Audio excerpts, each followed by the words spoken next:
Hello students, मैं हूं Ramanand Tripathi. Classic chemistry channel में आपका स्वागत है। आज हम आप लोगों को मैटर इन आवर सराउंडिंग का कुछ इम्पॉर्टेंट टर्म्स जो है वो बताने वाले हैं।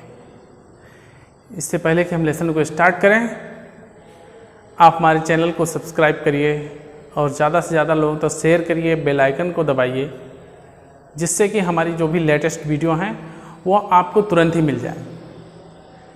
तो आइए हम स्टार्ट करते हैं मैटर इन आवर सराउंडिंग का कुछ इम्पॉर्टेंट टर्म्स।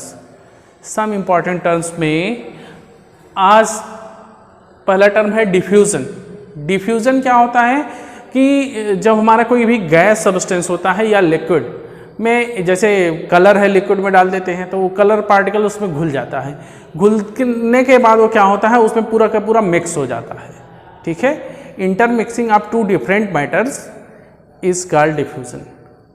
तो सेम थिंग क्या होती है, गैस परफ्यूम जो होता है वो भी एक जगह पे परफ्यूम स्प्रे कर दिया जाता है तो उसके पार्टिकल्स पूरे कंटेनर में क्या करते हैं, फैल जाते हैं। तो यह प्रोसेस भी डिफ्यूजन होती है।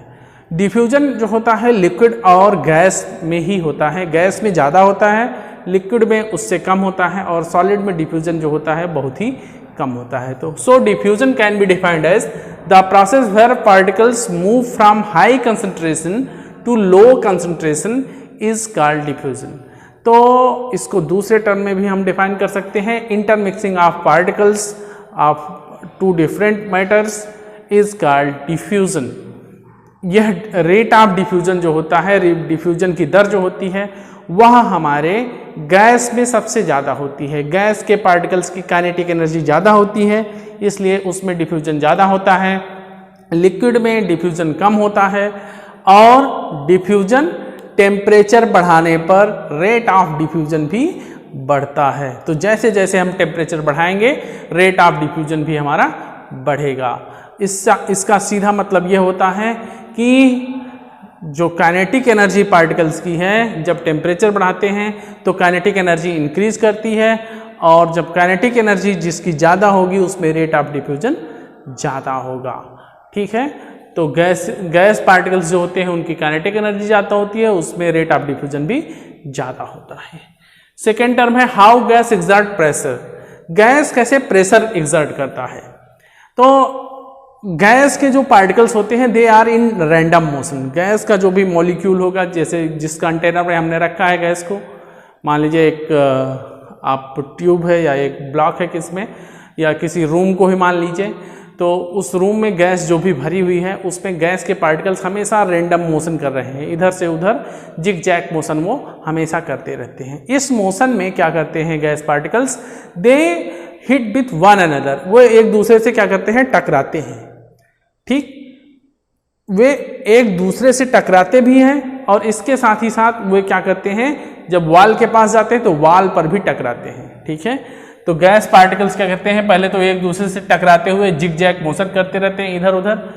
इसके बाद क्या करता है, गैस का जो पार्टिकल है वो वॉल ऑफ कंटेनर पर भी क्या करता है, कोलाइड करता है, स्ट्राइक करता है, हिट करता है, वॉल को भी हिट करता है। जब यह वॉल को हिट करता है तो इसके द्वारा कुछ ना कुछ क्या होता है, फोर्स वॉल पर अप्लाई होता है। जब वह वॉल पर हिट करेगा पार्टिकल तो उसके द्वारा क्या होगा, कुछ ना कुछ फोर्स वॉल पर अप्लाई होगा, और फोर्स पर यूनिट एरिया जो होता है वह हमारा प्रेशर होता है। तो when gas particle hit to the wall they exert force and that force per unit area is called pressure. इस प्रकार से गैस पार्टिकल्स जो होते हैं वो प्रेशर को प्रोड्यूस करते हैं। जब वो वॉल से टकराते हैं, हिट करते हैं, वहाँ पे फोर्स अप्लाई करते हैं, तो एक यूनिट एरिया पर कितना फोर्स अप्लाई किया वही प्रेशर होता है। इसी प्रकार से गैस पार्टिकल्स जिस भी कंटेनर में रखा जाता है वहाँ पर वह क्या करता है, प्रेशर अप्लाई करता है। नेक्स्ट टर्म है कंडेंसेशन और लिक्विफैक्शन। कंडेंसेशन और लिक्विफैक्शन क्या है, जब हमारा कोई भी गैस हो उसको हम इकट्ठा करें और लिक्विफाई कर लें, लिक्विड में कन्वर्ट कर लें, तो वह प्रोसेस जो होती है लिक्विफैक्शन और कंडेंसेशन कहलाता है। This can be defined as change of substance from gaseous state to liquid state at particular temperature is called condensation. एक निश्चित तापमान पर जब हम क्या करते हैं, गैसियस स्टेट से लिक्विड स्टेट में चेंज करते हैं, तो that change process to change gaseous state to liquid state is called condensation. Next term is the deposition. Deposition is the direct change of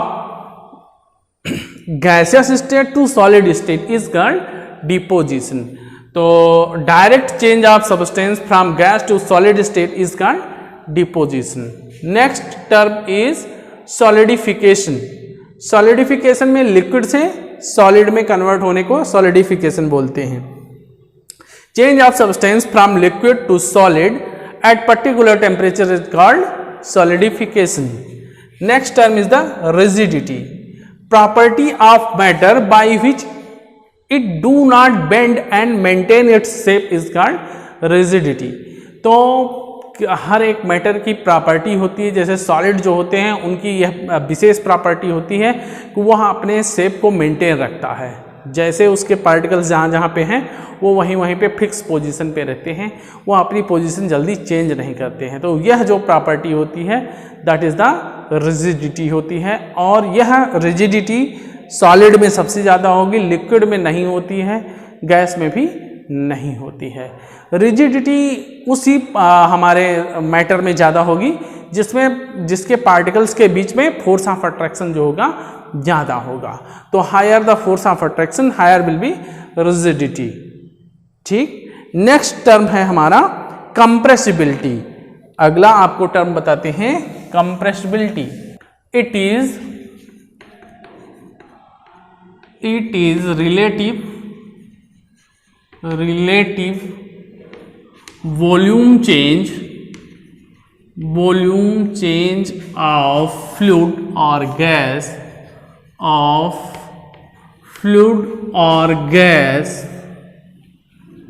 by response of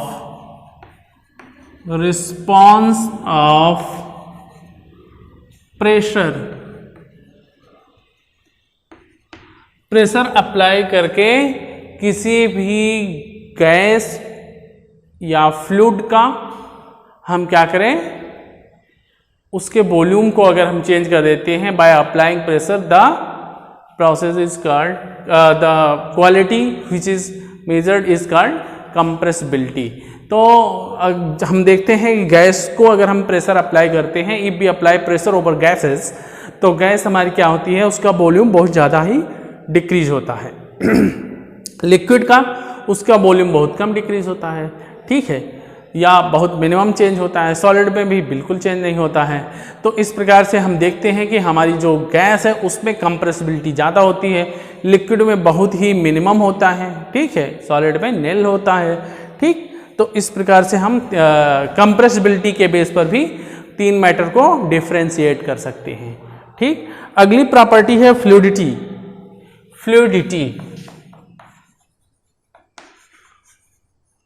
This is the quality to flow.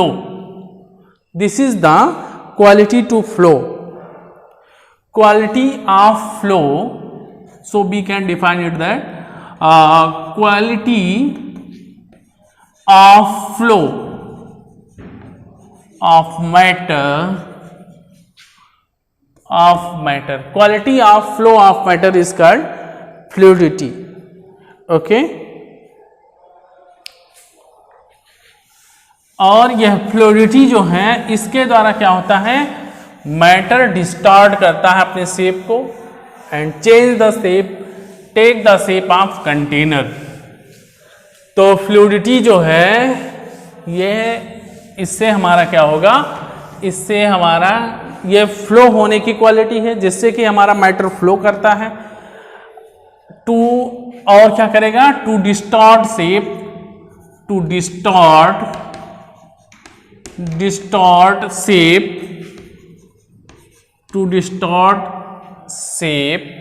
and take the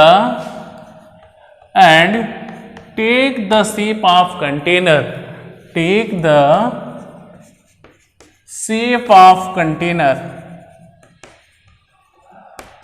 ठीक, that quality is called fluidity. Next one is the shape. What is the shape? That is the physical appearance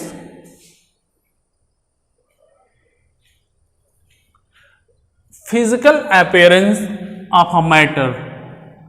Physical appearance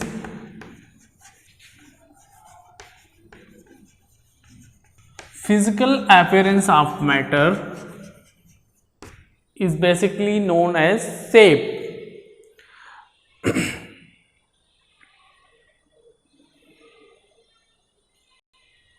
It is form of an object. It is form of an object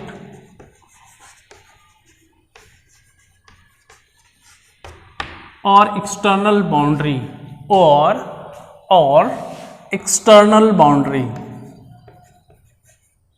external boundary. Next one is the density.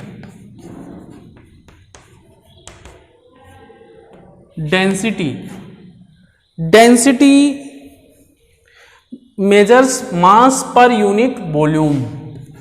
Measures mass पर unit volume. Basically जैसे हम एक हमारा कोई खाली container है, कोई खाली डिब्बा है, इसमें अगर हम गैस भरें तो गैस पार्टिकल्स बहुत दूर दूर रहते हैं और थोड़े से ही पार्टिकल्स में वो डब्बा हमारा फिल हो जाता है। लिक्विड भरते हैं तो लिक्विड के पार्टिकल्स काफ़ी नज़दीक होते हैं, तो इसमें पार्टिकल्स के नंबर हम देख रहे हैं बढ़ जा रहे हैं अगर लिक्विड भर रहे हैं तो। और अगर इसमें हम पूरा का पूरा सॉलिड भरते हैं तो क्या होता है, हमारा एकदम पूरा का पूरा यह जो डिब्बा है वह सॉलिड से भरा रहेगा। तो तीनों कंडीशन में अलग अलग हम अपने इस डिब्बे के वजन को मेजर करें तो जब हम गैस भर करके मेजर करते हैं तो हमको हल्का महसूस होता है, लिक्विड भर के मेजर करते हैं तो गैस से ज़्यादा वेट आता है, और यही जब सॉलिड भर करके उसको हम क्या करें मेजर करते हैं तो उसका वेट बहुत ज़्यादा आता है। तो इस प्रकार से हम देखते हैं कि वेट तीनों कंडीशन में अलग अलग होता है। और अगर हम क्लोजली इसके अंदर की बात देखें तो गैस में इसमें पार्टिकल्स के नंबर बहुत कम थे, लिक्विड में काफ़ी ज़्यादा पार्टिकल्स हो गए, सॉलिड भर दिया तो पूरा का पूरा यह क्या हो गया, पार्टिकल से एकदम फिल हो गया। तो सॉलिड की कंडीशन में देखिए क्या होगा, इसमें पूरे के पूरे पार्टिकल्स जो होंगे वो इस प्रकार से अरेंज हमको मिलेंगे, ऐसे ही ये पूरा का पूरा हमको भरा हुआ मिलेगा। तो ऐसी कंडीशन में सॉलिड की कंडीशन में क्या होता है कि यहाँ पर नंबर ऑफ पार्टिकल्स बहुत ज़्यादा है और यह number of particles he basically हमारा मैटर है, ठीक है। तो जितने ज़्यादा पार्टिकल्स हैं उतना ज़्यादा मैटर है। तो मैटर पर यूनिट वॉल्यूम, एक छोटे से वॉल्यूम में कितने ज़्यादा मैटर हैं हमारे, कितने ज़्यादा पार्टिकल्स हैं, वह मेजरमेंट जो है हमारा डेंसिटी के द्वारा होता है। It measures mass per unit volume, ठीक, मास पर यूनिट वॉल्यूम। और बेसिकली हम एवरेज डेंसिटी मेजर करते हैं, ठीक है। एवरेज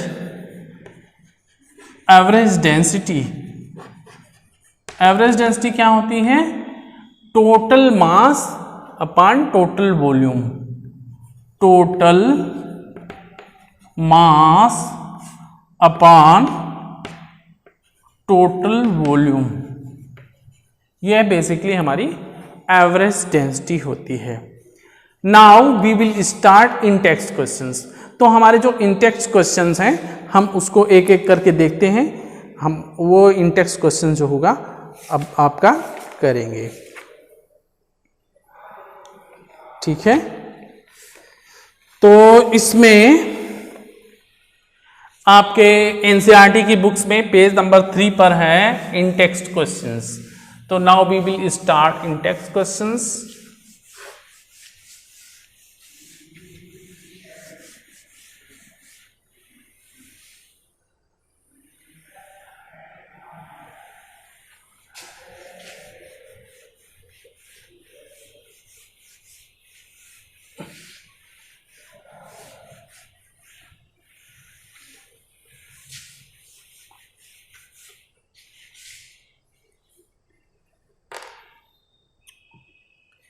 हे स्टूडेंट्स, अब हम लोग इन टेक्स्ट क्वेश्चंस को देखते हैं। पेज नंबर 3 पर इन टेक्स्ट क्वेश्चन है, which of following are matter. Question number 1 है आपका, question number 1, which of following are matter.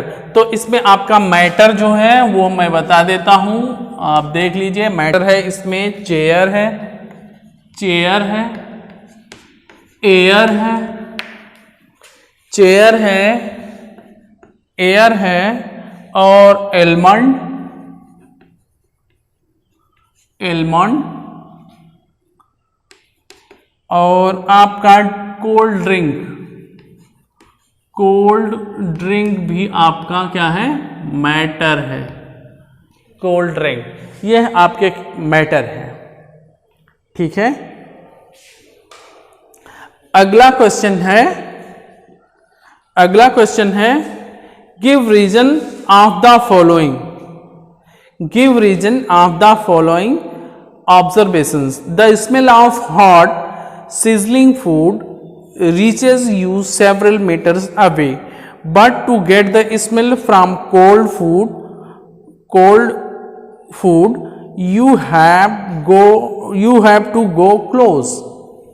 तो इसका मतलब है कि जब हमारा जो गर्म फूड होता है, एकदम गर्म गर्म तुरंत पकाया हुआ फूड रहता है, उसमें क्या होती है, वाटर वेपर्स बहुत ज़्यादा बनती रहती हैं। तो वाटर वेपर्स बहुत ज़्यादा बनती रहती है जिनकी काइनेटिक एनर्जी बहुत ज़्यादा होती है, जिसकी वजह से क्या होता है, वो काफ़ी दूर तक स्प्रेड होती रहती है। डिफ्यूज़न, उसमें रेट ऑफ डिफ्यूज़न ज़्यादा होता है।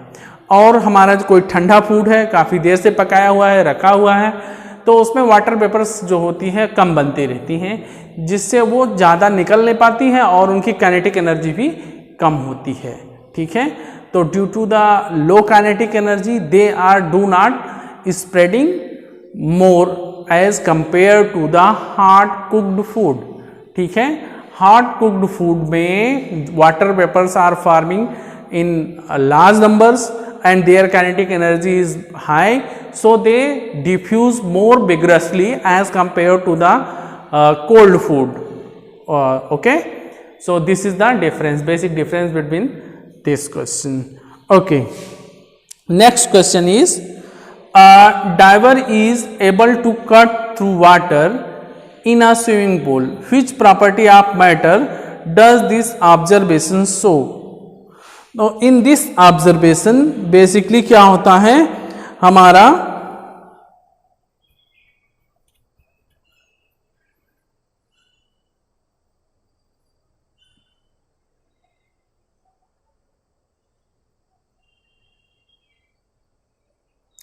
okay, in this observations be there see that in case of water, water में जो डाइवर लगाते हैं नाव का चप्पू चलाने के लिए, वो क्या करता है, वो हमारे वाटर को बैक ढकेलता है, ठीक है, पीछे की तरफ वाटर को ढकेलता है, जिससे नाव हमारी आगे चलती है। Water has some cohesive forces, cohesive force होता है जिससे वो क्या करता है, वाटर पार्टिकल्स वो एक दूसरे को इंटैक्ट करता है, अटैच किए हुए रहता है, और उसी कोहेसिव फोर्स को हम क्या करते हैं, ब्रेक करने का प्रयास करते हैं, लेकिन ब्रेक नहीं होता है और उसकी वजह से बैक हमको क्या होता है, फोर्स मिलता है। तो so to overcome the cohesive force existing between water molecules our boat और जो भी हमारा है वो moves forward, okay, to overcome cohesive forces, okay. Next question, what are the characteristics of particles of matter? Characteristics of particles of matter is that, characteristics of particles of matter is that particles of matter are always moving, they have space between them, they have mass, okay, so these are the property of matter.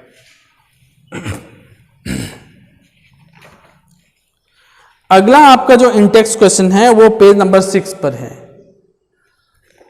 Page number 6 पर Intex question है। Question number 1, the mass per unit volume of substance is called density, arrange the following in order of increasing density.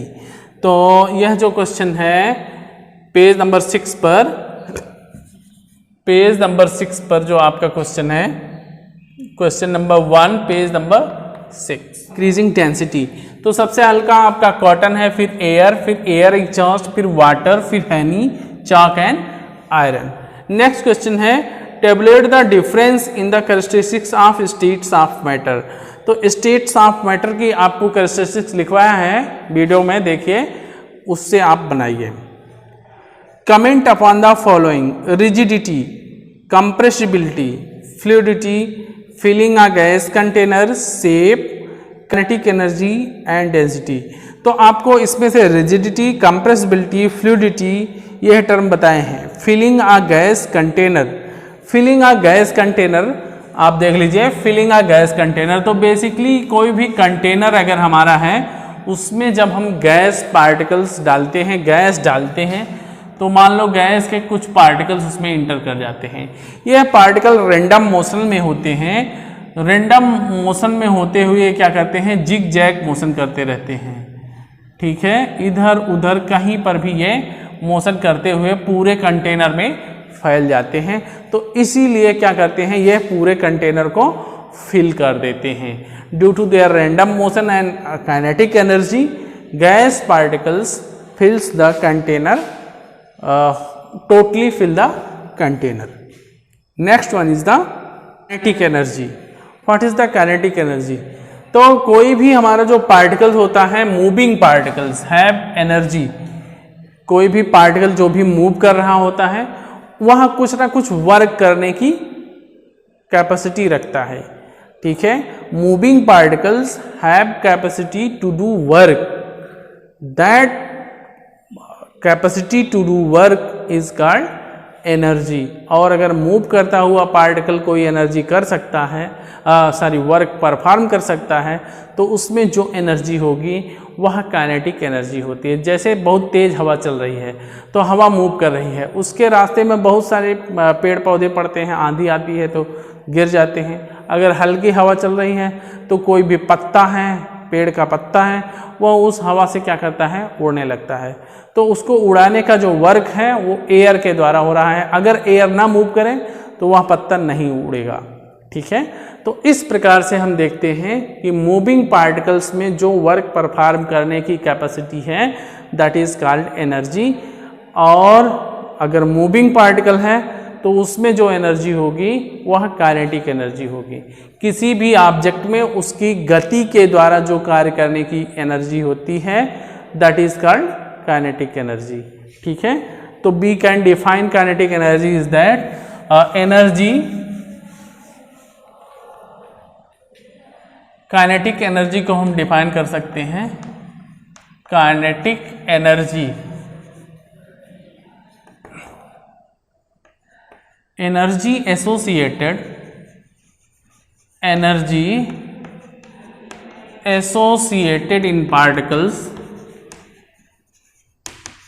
In particles due to its motion is called kinetic energy, is called kinetic energy, okay।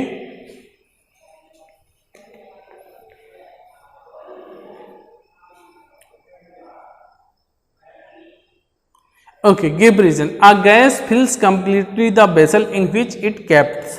तो अभी आपको बताएं कि वो random motion में होते हैं और हमेशा काइनेटिक एनर्जी रखते हैं, जिसकी वजह से वो पूरे गैस जिस कंटेनर में रखे जाते हैं वो उसमें पूरा का पूरा फैल जाते हैं, तो उसको पूरा भर देते हैं, ठीक है। अगला है a gas exert pressure on the walls of the container. तो यह अभी आपको बताया था प्रेशर बताते हुए कि कैसे गैस प्रेशर प्रोड्यूस करती है। तो गैस के जो पार्टिकल्स होते हैं कंटेनर की वॉल से हिट करते हैं, इसको हिट करेंगे, हमेशा इससे टकराते रहते हैं।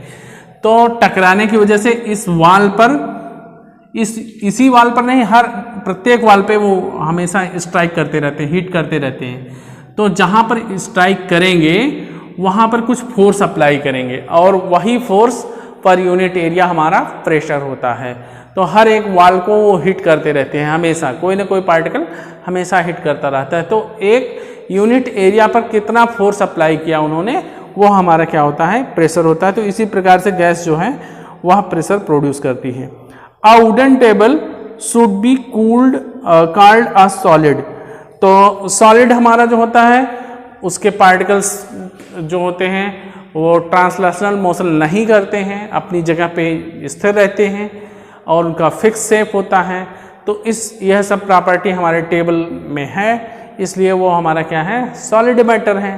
ठीक है, तो सॉलिड की जो प्रॉपर्टी रखेगा वो सभी हमारे सॉलिड हैं। We can easily move our hand in air, but to do the same through a solid block, would we need a karate expert? We easily move our hand in air, but to do the same through a solid block of wood, we need a karate expert.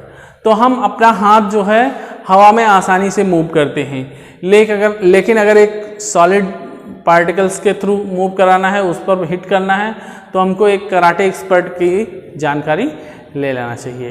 ठीक है, तो इसमें क्या difference क्या है। Air जो होता है, एयर की फ्लूइडिटी होती है, जबकि जो सॉलिड होता है वो बहुत रिजिड होता है। उसके पार्टिकल्स के बीच में inter particle force of attraction बहुत ज़्यादा होता है, जिससे कि वो हमारे हैंड के फ्लो को ब्रेक करेगा, उसके फ्लो को अपोज करेगा और हमको चोटें आ सकती हैं। इसलिए हमको क्या करना है, एक कराटे एक्सपर्ट से एक फ्लो में उसको मूव कराएंगे तो हमको चोट कम आएगी। ठीक है, तो मेन डिफरेंस क्या है, एयर में फ्लूइडिटी होती है, एयर पार्टिकल्स हट जाते हैं हमारे हाथ के रास्ते से, लेकिन वही जब सॉलिड पर हम हिट करते हैं तो वो रिजिड होता है, वो नहीं हटेगा। तो इसलिए हमको जानकारी करना चाहिए कि किस डायरेक्शंस में कितनी तेजी से हम चलाएंगे तो वो हमारा हटेगा। ठीक है, liquid generally have lower density as compare to solid, but you must have observe that ice floats on water, find out why. तो जो हमारा लिक्विड होता है उसकी डेंसिटी कम होती है as compare to solid, but ice और वाटर के केस में ये उल्टा है। आइस और वाटर के केस में हमारा उल्टा है। तो जो आइस हमारा फॉर्म होता है, आइस के केस में आइस के जो मॉलिक्यूल होते हैं उनके बीच में जब आइस फॉर्म होता है तो केज लाइक स्ट्रक्चर बनता है। ठीक है, आइस का जो मॉलिक्यूल होता है वो जब बनता है तो उसमें हमारा केज लाइक स्ट्रक्चर फॉर्म होता है। ठीक है, और केज लाइक स्ट्रक्चर जब बनेगा आइस का तो इसके बीच में इंटर पार्टिकल स्पेस ज़्यादा हो जाता है। ये जो बीच में पार्टिकल, ये सब पार्टिकल हैं आइस के, वाटर के, और ये बीच की जो जगह है वो क्या है, inter particle space. Inter particle space ice बनते समय बढ़ जाता है तो डेंसिटी इसकी डिक्रीज कर जाती है। आइस की डेंसिटी कम होती है एज कंपेयर टू वाटर, तो जब इसको वाटर में डालते हैं तो ये फ्लड करता है। तो केज लाइक स्ट्रक्चर बनता है, ओपन केज स्ट्रक्चर बनता है, जिसके बीच में खाली जगह बच जाती है, बढ़ जाती है। वाटर से इसके बीच की जगह जो होती है वो बढ़ जाती है, तो इसकी वजह से क्या होता है, ये उस पर फ्लोट करता है। अगला इंटेक्स्ट क्वेश्चन है पेज नंबर 9 पर, convert the following temperature to Celsius scale. Convert the following temperature to Celsius scale. तो कोई भी हमारा जो टेम्परेचर है उसको सेल्सियस और केल्विन स्केल में हम चेंज कर सकते हैं। तो जो हमारा टेम्परेचर एट केल्विन स्केल होगा temperature at Kelvin scale is equal to temperature at centigrade plus 273, ठीक है, इसके थ्रू हम निकाल सकते हैं। तो temperature at degree centigrade equal to हमारा क्या होगा, केल्विन माइनस 273। तो हमको केल्विन में दिया गया है टेम्परेचर, तो पहला है हमारा आपका फर्स्ट है 300 केल्विन, ठीक है, दूसरा है 573 केल्विन।